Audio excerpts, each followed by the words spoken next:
From plain yard to hydrangea heaven, welcome to my front yard. Or at least what it used to be. Just a patch of plain grass, a few overgrown shrubs, and nothing that really caught the eye. Always dreamed of stepping outside and being greeted by a sea of color, something soft and romantic, something that would make neighbors stop and smile. That's when I discovered hydrangeas. Hydrangeas felt magical to me. They weren't just flowers. They were whole personalities. Pinks, blues, purples, whites.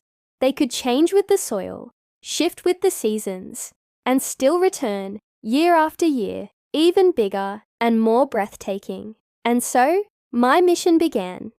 To turn this boring yard into a hydrangea heaven, I started with a vision board.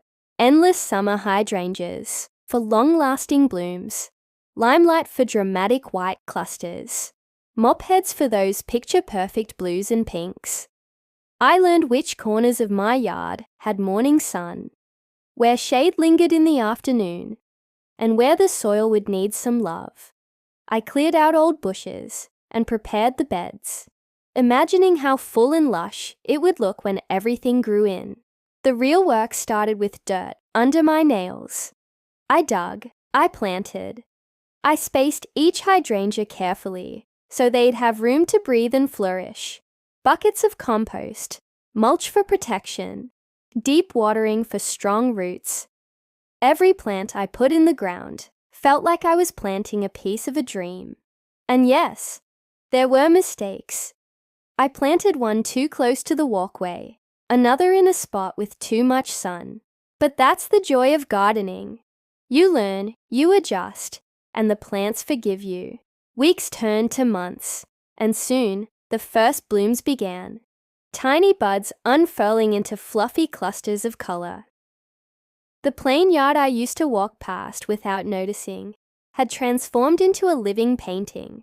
Neighbors stopped to ask what I had done. Friends lingered a little longer on the porch, and every time I looked out the window, I felt a wave of peace.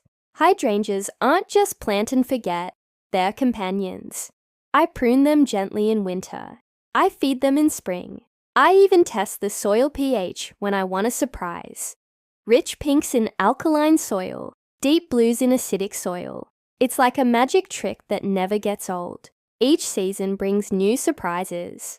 But the heart of the garden stays the same. Calm, colorful, and alive. Now my front yard isn't just a space. It's a sanctuary, a hydrangea heaven. It reminds me that with patience, vision, and a little bit of care, any place, no matter how plain, can be transformed into something extraordinary. So if you've ever dreamed of changing your yard, maybe it's time to pick a flower you love and let it take you on the journey. For me, it was hydrangeas, and I wouldn't trade this heaven for anything.